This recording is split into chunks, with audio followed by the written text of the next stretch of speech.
ఏ శరీర కార్యంలో నుంచైనా మనం బయట పడవచ్చు, దేవుడు పడవేయగలడు.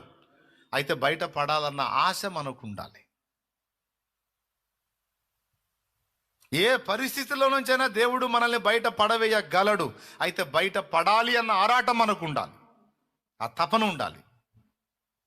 అప్పుడు తప్పకుండా నీకు కావలసిన శక్తిని విడుదల చేసి నేను తప్పకుండా దాన్ని జయించేటట్టు దేవుడు చేస్తాడు. దానికోసం మన కృషి, మన సాధన, మన పట్టుదల, మన వంతు ప్రయత్నం మనం కనపరిస్తే మన ఆసక్తిని చూసిన దేవుడు ఆయన శక్తిని విడుదల చేస్తాడు.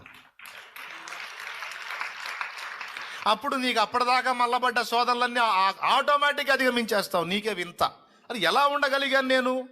ఉండగలవు అంతే.